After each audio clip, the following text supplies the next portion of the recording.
Hello and welcome to confidence commerce classes. Myself Vivek Gupta. बच्चों, हम लोग पढ़ रहे financial accounting and financial accounting के चैप्टर नंबर 2 जो कि है journal entries. Second number chapter का नाम क्या है? Journal entries. बच्चों, बिजनेस में जब भी हम लोग कोई ट्रांजेक्शन करते हैं तो उन ट्रांजेक्शन को बुक ऑफ अकाउंट में रिकॉर्ड करने के लिए जो मेरा फर्स्ट स्टेप होता है वो होती है जर्नल एंट्रीज। बिजनेस में जब भी कोई ट्रांजैक्शन होगा, हम सेल करते हैं या परचेज करते हैं या डिपॉजिट करते हैं, कोई भी ट्रांजैक्शन करते हैं, तो उसके लिए सबसे पहला काम होता है कि हम अपनी बुक ऑफ अकाउंट में जर्नल एंट्री पास करते हैं। बट बच्चों, जर्नल एंट्री करने के पहले हमें पहले अकाउंट के बेसिक यानी फंडामेंटल को समझना होगा। जब तक हम ये बेसिक या फंडामेंटल नहीं समझेंगे, हम जर्नल एंट्री नहीं कर सकते। तो बच्चों, आज हम लोग बिल्कुल अकाउंट के बेसिक स्टार्ट करने जा रहे हैं। जो बच्चे नॉन कॉमर्स हैं, जिन्होंने अकाउंट पहले कभी नहीं पढ़ी, उनके लिए बहुत इंपॉर्टेंट चीज है कि पहले आप अकाउंट के बेसिक्स और फंडामेंटल को समझिए, उसके बाद ही हम लोग जनरेट कर पाएंगे। तो देखिए बच्चों, हम लोग अपने बिजनेस में कई टाइप के अकाउंट्स को यूज करते हैं।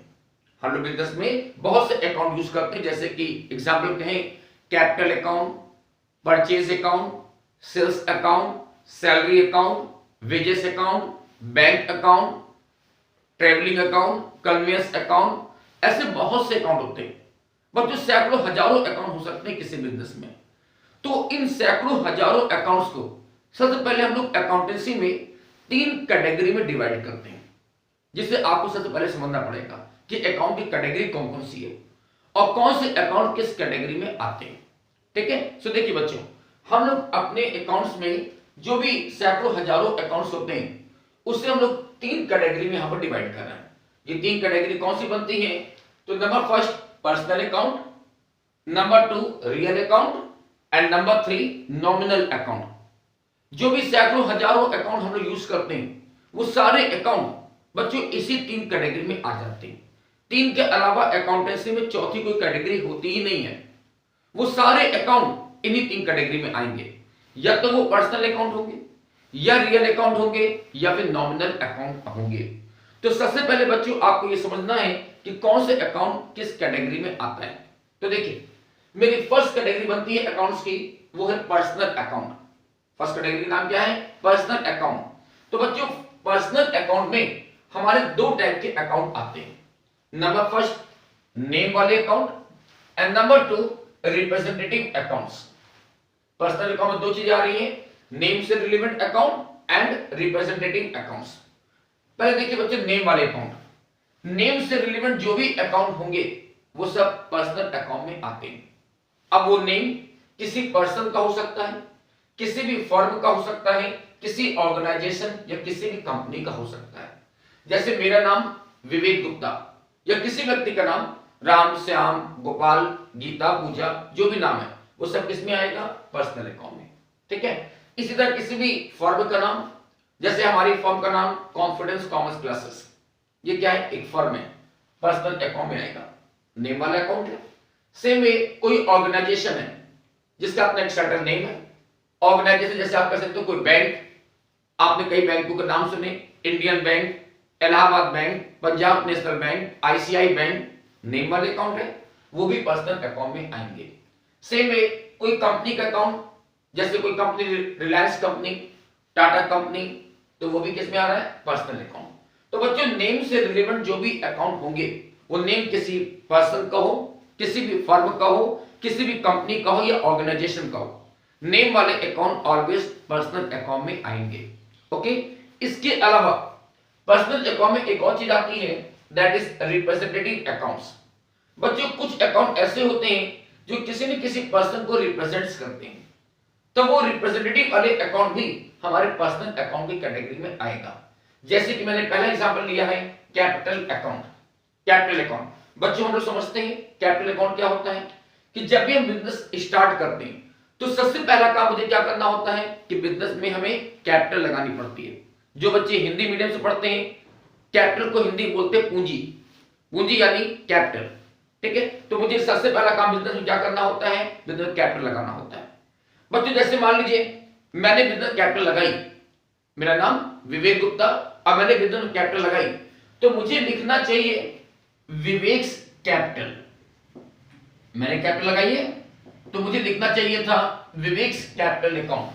अब सोचिए अगर मैं आपसे पूछता हूं कि विवेक्स कैपिटल अकाउंट कौन सी कैटेगरी के अकाउंट है, तो आप तुरंत कह देते सर पर्सनल अकाउंट है। क्यों? आपको नेम दिख रहा है आगे, तो नेम वाला अकाउंट पर्सनल अकाउंट में होता है। बट प्रॉब्लम ये है बच्चों कि हमारी अकाउंटेंसी कहती है कि कोई भी ओनर या कोई भी बिजनेस का प्रोप्राइटर अपनी बुक ऑफ अकाउंट में अपना नाम नहीं लिख सकता है, तो वो अपने नेम की जगह पर क्या लिखता है? Only capital account. क्योंकि हम अपनी बुक में अपना नाम नहीं लिख सकते, बाकी सब का नाम लिखेंगे, लेकिन हम अपनी बुक में अपना नाम नहीं लिख सकते। तो ओनर क्योंकि अपना नाम नहीं लिख सकता है तो वो क्या लिखता है? Only capital account. बट ये अंडरस्टूड होता है कि इससे पहले ओनर का नेम छिपा होता है, हिडन होता है, जिसको वो शो नहीं करता। तो एक्चुअली कैपिटल अकाउंट ओनर को रिप्रेजेंट करने वाला अकाउंट है, बिजनेस के प्रोप्राइटर को रिप्रेजेंट करता है। तो ये किस में आ रहा है? पर्सनल अकाउंट की कैटेगरी में आएगा। ओके, सिमिलरली अगला अकाउंट ने दिया आपको ड्राइंग्स अकाउंट। बच्चे हम लोग समझते हैं ड्राइंग्स मींस क्या होता है।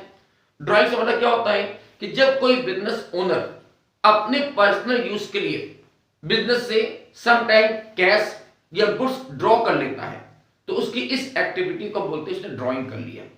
जब भी कोई ओनर अपने बिजनेस से अपने पर्सनल यूज के लिए बिजनेस से कैश निकाल लेता है या समटाइम बिजनेस से कोई गुड्स निकाल लेता है, तो ये क्या कहलाता है? ड्राइंग्स।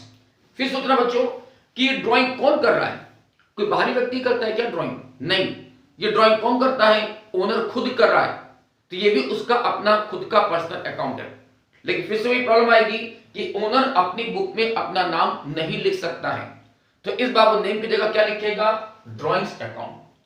तो बच्चों ड्राइंग अकाउंट में मेरी समझ में आई। तो ड्राइंग का मतलब क्या होता है कि बिजनेस ओनर अपने पर्सनल यूज के लिए बिजनेस से कुछ कैश या गुड्स ड्रॉ कर लेता है, तो उसे बोलते हैं ड्राइंग्स अकाउंट, जो ओनर का खुद का अकाउंट होता है। पर क्योंकि ओनर अपनी बुक में अपना नाम नहीं लिख सकता है, तो वो क्या लिखेगा यहां पर? Drawings account. ठीक है। Same way outstanding expenses. बच्चों को भी एक्सपेंसेस अगर आउटस्टैंडिंग है तो वो भी पर्सनल अकाउंट में आता है।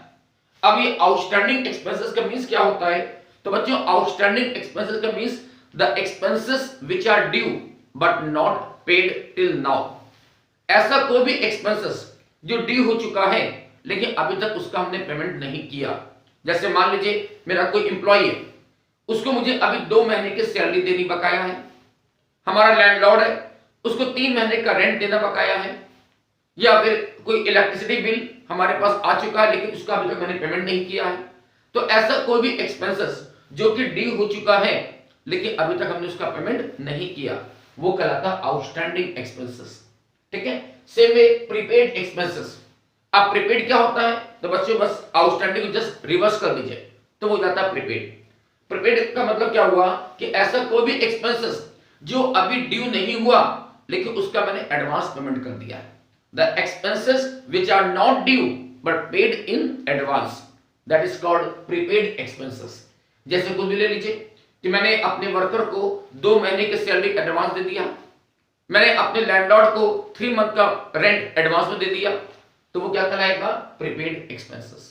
ठीक है। तो यार तो बच्चों अगर क्वेश्चन में केवल एक्सपेंसेस होगा, ओनली एक्सपेंसेस, तो एक्सपेंसेस आते हैं नॉमिनल अकाउंट में। अगर केवल एक्सपेंसेस हैं तो वो नॉमिनल में आएगा, लेकिन अगर आउटस्टैंडिंग या प्रीपेड एक्सपेंसेस हैं तो वो हमारे रिप्रेजेंटेटिव नेचर के अकाउंट माने जाते हैं और जो कि पर्सनल अकाउंट में आते हैं। ओके। तो बच्चों ये होगी हमारी फर्स्ट कैटेगरी अकाउंट्स की, पर्सनल अकाउंट, जिसमें 2 टाइप के अकाउंट आ रहे हैं। एक तो नेम वाला अकाउंट आएगा पर्सनल अकाउंट में, एंड नंबर 2 रिप्रेजेंटेटिव नेचर के अकाउंट भी इसमें आते हैं। ओके। ये हो गया हमारी फर्स्ट कैटेगरी पर्सनल अकाउंट की। अब आते हैं सेकंड कैटेगरी जो कि रियल अकाउंट। बच्चों रियल अकाउंट में हमारे 3 टाइप के अकाउंट आते हैं। रियल अकाउंट में 3 चीजें आती हैं। क्या चीज आती है? Number 1 cash account, number 2 goods account, and number 3 assets और प्रॉपर्टी वाले अकाउंट। बस ये 3 चीजें हमारे रियल अकाउंट में आएंगी। माइंड रखिए क्या क्या चीज आती है? Cash account, goods account, assets और प्रॉपर्टी वाले अकाउंट। ये 3 चीजें रियल अकाउंट में आएंगी। सबसे पहले बच्चों लेते हैं कैश। और सोचिए क्या कैश का मींस हम लोग समझते हैं? Very easy. कैश का मतलब क्या होता है? मनी या करेंसी। मान लीजिए मैंने आज आपको 5000 रुपीज कैश दिया, तो ये 5000 रुपीज क्या दिया मैंने आपको? Cash, money. ठीक है, तो कैश का मतलब मनी या करेंसी। नंबर 2 आता है गुड्स। बच्चों लोग गुड्स का मीनिंग समझते हैं? गुड्स का मतलब क्या होता है? ऐसी कोई भी चीज जिसका हम लोग ट्रेडिंग बिजनेस करते हैं, ऐसा कोई भी गुड्स जिसका हम लोग ट्रेडिंग बिजनेस करते हैं, वो क्या है? Goods account. कोई भी चीज जिसका हम ट्रेडिंग बिजनेस कर रहे हैं, जिसको हम खरीद रहे हैं, बेच रहे हैं, खरीद रहे हैं, बेच रहे हैं, जिसको हम इसीलिए खरीदते हैं कि मुझे उसको प्रॉफिट लेकर आगे बेचना है, तो वो मेरे लिए क्या होता है? गुड्स। जैसे एग्जांपल लीजिए कि बच्चों मान लीजिए हमारी एक जनरल मर्चेंट की शॉप है, राइट? हमारी जनरल मर्चेंट की शॉप है, तो हमने अपनी शॉप के लिए ऑयल, सोप या पाउडर परचेस किया। क्यों परचेस किया? क्योंकि मुझे उसको प्रॉफिट लेकर बेचना है।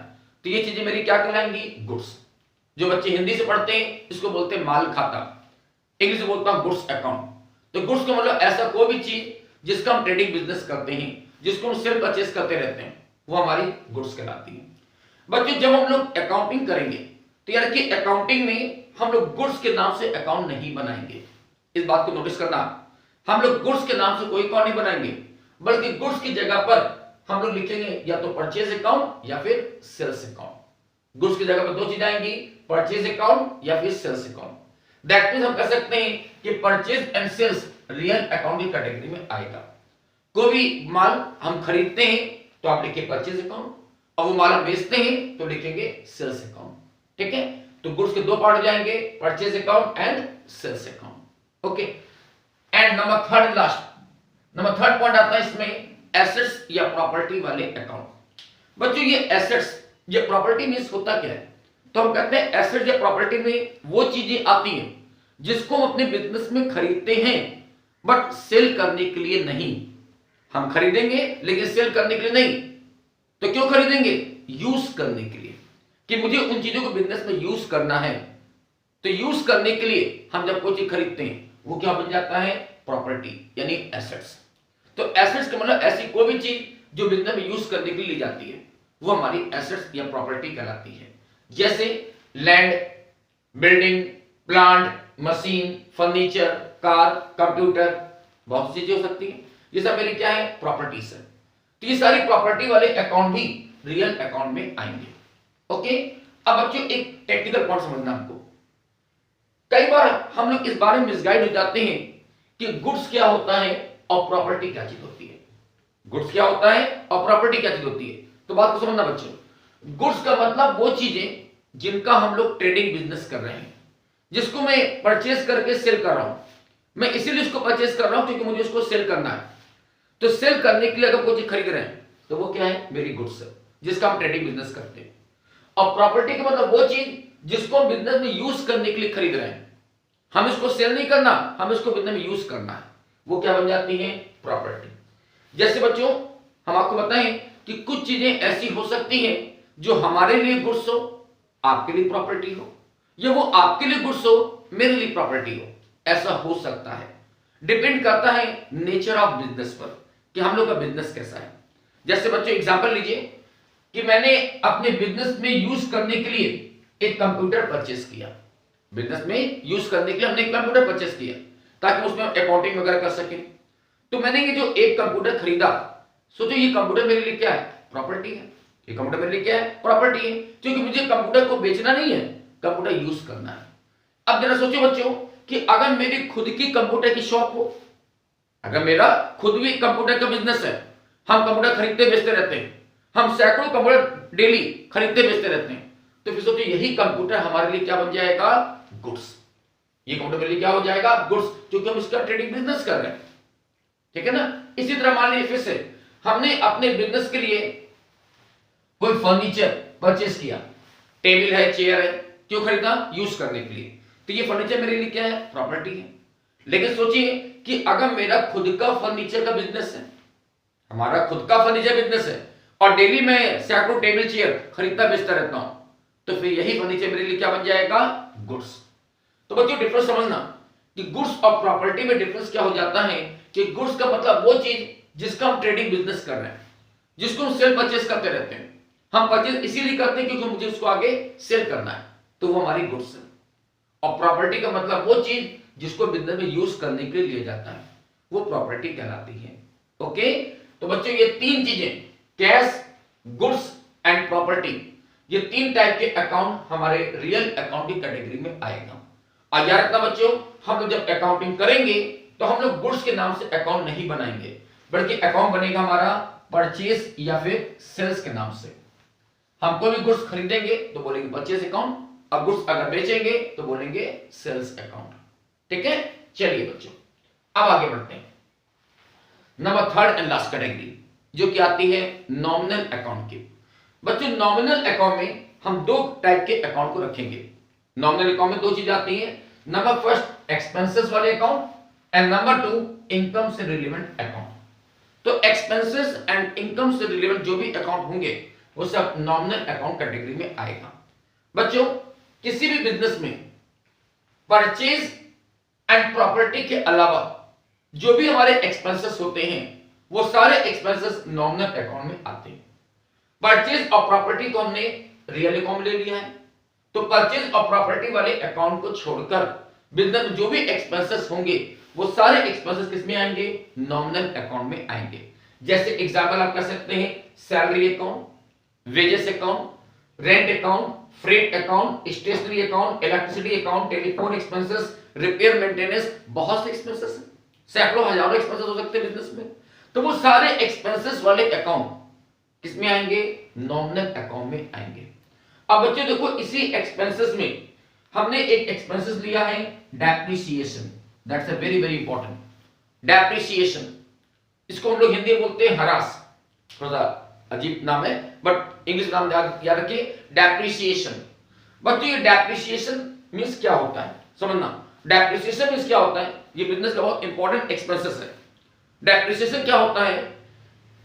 डेप्रिसिएशन को हम डिफाइन करें सिंपल वर्ड्स में तो इसका मींस होता है reduction in the value of assets, reduction in the value of assets due to wear and tier.